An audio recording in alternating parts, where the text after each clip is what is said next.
Welcome. This lecture is entitled Nationalism, France, Italy, and Germany. Much of Europe before the 1800s consisted of decentralized feudal states. The few exceptions were countries such as Spain, France, and England that had united smaller entities into one nation under the leadership of strong monarchs. One definition of nationalism is that it is a conscious bond shared by a group of people who feel strongly attached to a particular land and who possess a common language, culture, and history marked by shared glories and sufferings. Nationalism provides the individual with a sense of community and with a cause worthy of self-sacrifice. Nationalists hold that one's loyalty and devotion are to the nation.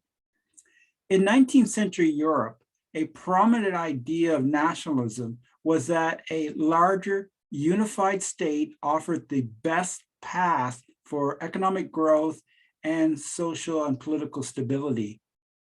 Classical liberals were the main leaders and supporters for nationalism. However, aristocratic and traditional forces prevented any easy and quick path to nationalism. The first nationalist thinkers of the 19th century were proponents of what might be called cultural nationalism, which was a call for people to appreciate the unique cultural and intellectual achievements of a national community. Cultural nationalists saw that each people were unique and creative. Each expressed its genius in language, literature, monuments, and folk traditions. Few cultural nationalists made the theoretical jump from a cultural nationalism to political nationalism. They did not call for the formation of states based on nationality, but their emphasis on the unique culture of a people and their assertion that an individual is defined as a member of a specific culture or nation stimulated a national consciousness among various peoples. Intellectuals were prompted to investigate the path of their own people, to rediscover their ancient traditions, and to extol their historic language and culture. From this cultural nationalism, it was a short step to a political nationalism that called for national liberation, unification, and statehood. Political nationalists pushed for loyalty and solidarity for their national group and argued for political independence and state building. The national journey for France was unique. For centuries, it was a nation, but a vibrant nationalism did not take hold until the late 1700s. Nationalism emerged during the French Revolution. The revolution asserted the principle that sovereignty derived from the nation, from the people as a whole. The state was not the private possession of the ruler, but the embodiment of the people's will. The nation was higher than the king, guild, or province. However, the French Revolution was a failure in many ways, and after 10 tumultuous years of revolution and instability, the French people were weary. They wanted stability and peace. One of the ironies of European history is that the national savior that France found to answer its need for peace and a just government was a man of war and a dictator. Born into an Italian noble family in Corsica, Napoleon Bonaparte lusted for fame, and his path to eminence was a military one. Napoleon became a war hero in the late 1790s. After leading successful military campaigns against Austrian and Turkey armies, he returned to Paris, where he joined a conspiracy to pull down the Directory, the government that rose after the Reign of Terror disaster. Although Napoleon seized control of the government, he spoke of healing the nation's wounds. Contrast to Enlightenment thinkers and French radicals, He understood the importance of Christianity for the common folk. He established Catholicism as the religion of the French and restored the Roman Catholic hierarchy. Napoleon even upheld freedom of worship for Protestants and Jews. This contributed to the stability of the nation. In 1802, he was voted first consul for life. He was seen as a wise ruler in many respects, and he worked for reforms in the areas of government, the legal code, and the economy. Government of experts replaced representative institutions and local government. There were no meaningful elections. The Civil Code of 1804 voiced Enlightenment standards of equality before the law and property rights. It swept away feudal property relations and gave legal sanction to modern contractual notions of property. The result was greater economic freedoms and improved industrial development. Napoleon also saw the establishment of the Bank of France. The bank provided capital for investment and helped stabilize the French currency. This represented another step of Napoleon's nationalism. It was Napoleon's imperial ambitions, not his internal dictatorship, that proved his undoing. By 1810, after years of continuous fighting, the French leader was a master of the continent. The French drained defeated countries of their resources and inflicted the horrors of war with armies of occupation, forced billeting, and pillage. His empire extended across Europe, with only a diminished Austria, Prussia, and Russia remaining independent. The myth of Napoleon's military invincibility was shattered during his Moscow campaign. In the summer of 1812, with an army of 500,000, Napoleon moved deep into Russia. The Tsar's troops fell back in retreat, and when Napoleon and his men entered Moscow in September, the city was in flames. To deprive the French troops of winter quarters, the Russians had destroyed their own city. The French found themselves facing a severe Russian winter without overcoats, without adequate supplies, and without adequate food. The starving and frostbitten French army was forced into a terrible retreat. Of the 500,000 army, more than 400,000 did not make it back to France alive. France was forced to retreat in another battle at Leipzig in October of 1813.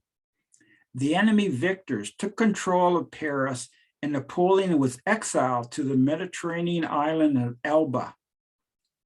While European leaders debated the future of Europe and France, Napoleon returned from exile. In June 1815, he confronted British and Prussian powers at the Battle of Waterloo. With 125,000 loyal French forces, Napoleon appeared to be within reach of reestablishing the French Empire in Europe, but he met defeat. He was exiled again, this time on the island of St. Helena in the South Atlantic under the watchful eyes of his British jailers. Napoleon's years of success was due to the mobilization of vast numbers of men for war. Between 1804 and 1813, Napoleon drafted approximately 2.5 million, few of whom were ever released again so long as they were still physically fit. Napoleon once said, "Troops are made to be killed." He linked a formidable war machine with nationalism. The emphasis on nationhood against foreign forces was a powerful tool. He inspired his men by appealing to their honor and love of France. It was due to the spirit of French nationalism that had made possible the mass army of the Napoleonic era. Napoleon was gone, but so was the feudalism of the past. The new leader of France was King Louis XVIII, who was the younger brother of the executed King Louis XVI. The son of the executed king, recognized as Louis XVII by European rulers, had died in captivity by the French revolutionaries. With King Louis XVIII as ruler, European leaders believed this was a good step for political stability and balanced power in Europe. The king supported a parliamentary government, and he attempted to heal the bitterness of opposing liberal and royalist forces. His approach was more nationalistic. He knew the people were against returning to the old order. When Louis died in 1824, his younger brother became king. King Charles X lacked the accommodating spirit of his older brother. He wanted the power and privileges of the aristocracy restored, and he asserted his right to rule with legislative hindrance. His 6-year reign was marked with political conflict between royalists and liberals. Rising food prices in 1830 sparked anger throughout France, and the nation experienced another revolution. Clashes between soldiers and citizens led to Charles' abdication and his exile to Britain. Influential liberals threw their support behind Charles' cousin, the Duke of Orleans, who was proclaimed King Louis Philippe. France remained a troubled nation. Louis Philippe abandoned any plan to restore the old regime, but he also blocked democratic reform. Nationalists maintained that the king was unfit to lead a nation of patriots. There were other problems. The city of Paris was physically a medieval city which housed a population of about 1 million people. It was dominated by dark, dirty, rat-infested, and overcrowded slums. The majority of the city's inhabitants were so stricken with poverty that they did not pay taxes. The city was a time bomb for a disease outbreak. Indeed, in 1832, a cholera epidemic resulted in 18,000 dead. The rise of crime was another serious issue. The government responded by building a ring of fortifications around the city of Paris. Poor harvests and an international financial crisis in the late 1840s compounded the misery of many urban workers. In early January 1848, philosopher Alexis de Tocqueville stated, "I believe we are at this moment sleeping on a volcano. I am profoundly convinced of it." 1 month later, hoping to appease Parisians, Louis Philippe dismissed his main minister, Francois Gozat. But this was not enough for reformers. At a gathering that turned deadly, army troops killed and wounded 52 protesters. Once again, France had revolution. Barricades were set up and gun shops raided. Next, the National Guard turned against the king. On February 24, the king abdicated and a provisional government of moderates and radicals was formed. The provisional government, however, was held together only by the threat of popular violence. The moderates had little in common with the radical Republicans who favored socialist ideals. Socialists wanted to establish a permanent government-sponsored workshop for unemployed workers. The moderates were willing to provide only temporary relief.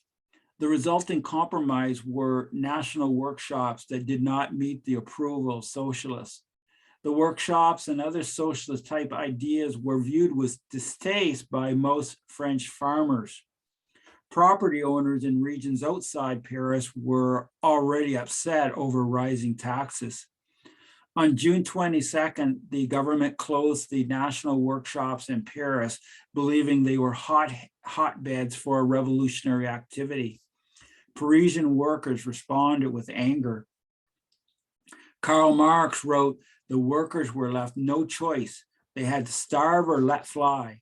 They answered on June 22nd with the tremendous insurrection in which the first great battle was fought between the two classes that split modern society. It was a fight for the preservation or annihilation of the bourgeois order. The veil that shrouded the republic was torn asunder, end of quote. This was not a popular interpretation. The Parisian workers, guided by socialism, had little support from other citizens. The revolutionaries constructed barricades in the winding streets of old Paris. When soldiers destroyed a barricade, the rebels moved back to the next barricade. Badly outnumbered, the revolutionaries met defeat in 3 days. From June to December 1848, France was governed by a military dictatorship. In December, the French elected Louis Napoleon Bonaparte, the nephew of Napoleon, as president. France was now a republic. As president of the Second French Republic, he promised order and prosperity. Less than 3 years later, he dismantled the republic while employing nationalistic appeal and many slogans of democracy. By late 1852, he was Emperor Napoleon III, a prototype of the modern dictator. After a questionable start of political heavy-handedness, including censorship of the press, he adopted a more reformist attitude. France of the 1860s showed economic promise. However, nationalistic pride was damaged by the emperor's blundering decision to go to war against Prussia. Prussian forces defeated French forces and captured the French emperor. Paris fell to the Prussians in the year 1871.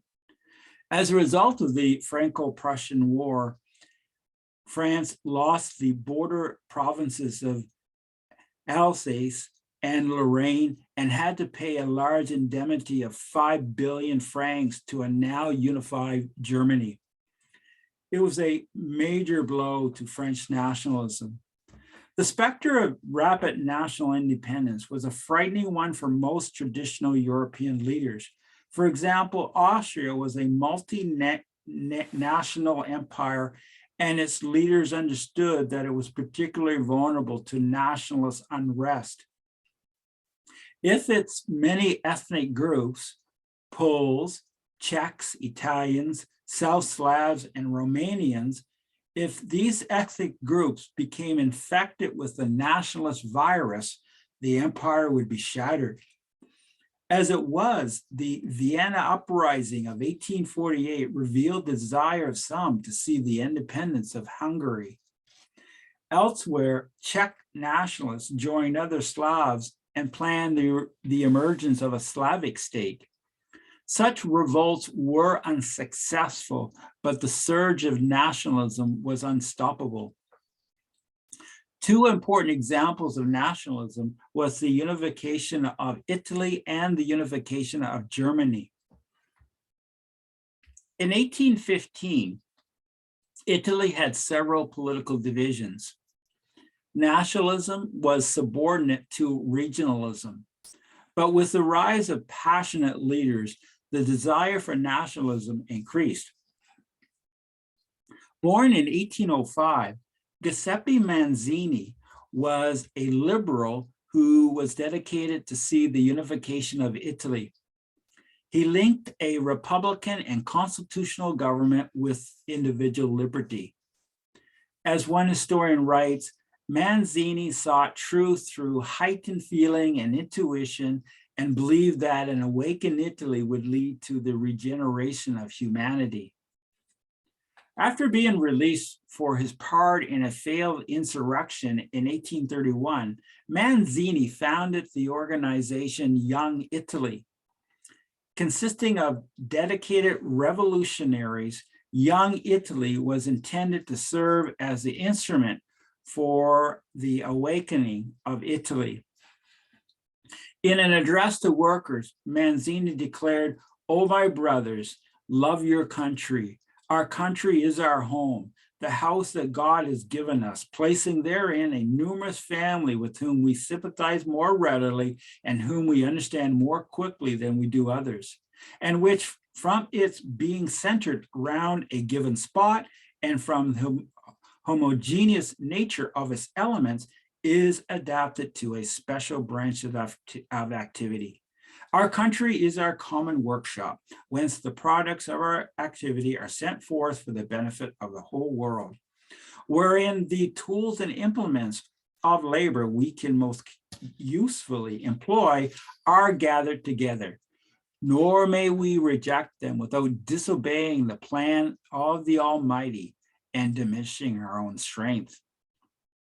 In the 1830s and 1840s, Young Italy had one setback after another. In 1848, Mazzini's election as an executive office in a new Roman Republic was cut short by the Habsburgs. Habsburg Austria ruled Lombardy and Venetia in the north. Italian nationalists resented the long-standing occupation by the Habsburgs, who had also controlled neighboring Austria for centuries. In 1848, when the rebellion spread to the Habsburg north, the people of Milan and Venice liberated their cities. However, their success was brief. For Mazzini and others, the Austrians were too strong. With their large armies, they reasserted their power. Following the failure of the 1848 revolution, others looked for better approaches for nationalism. Count Camillo Benso de Cavour was the chief minister of Piedmont, Sardinia. Rather than arousing the masses to take up arms, Cavour took a cautious and practical approach. His plan was to incorporate Lombardy and Venetia into Piedmont, Sardinia, thus reclaiming territory from the Austrians. One important step was to encourage industrial development and make Piedmont stronger. When Piedmont assisted the English and French against Russia during the Crimean War, the small state won important allies. Piedmont gained Lombardy, but before it could make any further progress, the French double-crossed Cavour and signed an armistice with Austria. Nationalism would have to wait. In 1860, the revolutionary leader Giuseppe Garibaldi, with a force of 1,000 men, took control of Sicily and later invaded the mainland. Garibaldi was one of Mazzini's most devoted disciples. He was a man of action and rousing rhetoric. Quote, "Listen not to the voice of cowards, but arm. Let us fight for our brethren who will fight for us tomorrow." End of quote. Before advancing to Rome, Garibaldi turned his conquest to the king of Piedmont, King Victor Emmanuel. Only the city of Rome and Venetia remained outside the control of the new Italy. In 1866, with the assistance of Prussia, the new Italy gained Venetia. Rome became the capital of Italy in 1870 when the French withdrew from their Roman garrisons, much to the displeasure of the Pope. Italian unification was complete. To the Italian parliament, King Victor stated, "The work to which we concentrated our life is accomplished. After long trials of expiation, Italy is restored to herself and to Rome. Here, where our people, after centuries of separation, find themselves for the first time solemnly reunited in the person of their representatives. Here, where we recognize the fatherland of our dreams, everything speaks to us of greatness. Nationalism was also slow to arrive in Germany. Prussia had powerful aristocrats and a small middle class that respected the authority of the throne. Liberalism was weak. As one scholar explains, the idea of individual rights did not deeply penetrate Prussian consciousness, nor did it undermine the Prussian tradition of obedience to military and state authority. This began to change after Napoleon's military success. Prussian reformers noted how French citizens fought for their nation. In the early 1800s, reformers abolished hereditary serfdom. Prussian businessmen discussed the goal of unification of the many German states to advance economic progress. As in most cases elsewhere, Prussian liberals were unsuccessful during the Revolution of 1848, but nationalism was certainly in the air. In the 1860s, German states uniting under the denomination of Prussia became a real possibility. The influence of Otto von Bismarck was profound. Von Bismarck was born in an aristocratic family. He studied law and worked as an officer of the courts. He opposed the revolutionary movement of the late 1840s, yet eventually welcomed a nationalistic spirit. He saw how German nationalism was the key for Prussian expansion. In 1862, Bismarck became prime minister. He learned that liberalism and nationalism could be separate, and in fact, nationalism could suppress liberalism. In 1866-67, he often said, "My highest ambition is to make the Germans into a nation." It became his life's work. He wanted national unity and to rouse the masses for a national war led by Prussian leaders. He pointed to the interference of foreign forces, notably the Austrians and French. Military conflict with both Austria and France sped up the process of German unification. Recognizing the great appeal of nationalism, he used foreign victories over Austria and France to woo and coerce the desperate states into an alliance. Stressing the political reality of change through blood and iron as compared to debate, Bismarck unified Germany and permanently changed the European landscape in 1871.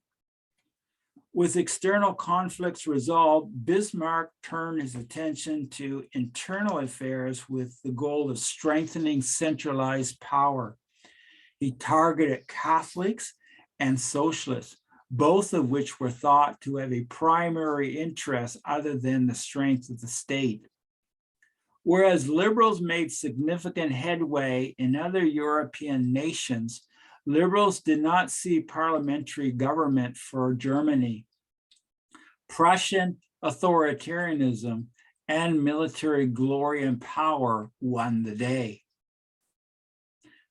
Okay, to conclude, a major theme of 19th century Europe is the surge of nationalism. Nationalism involved devotion and patriotism that implied unity and productive action in the service of one's nation.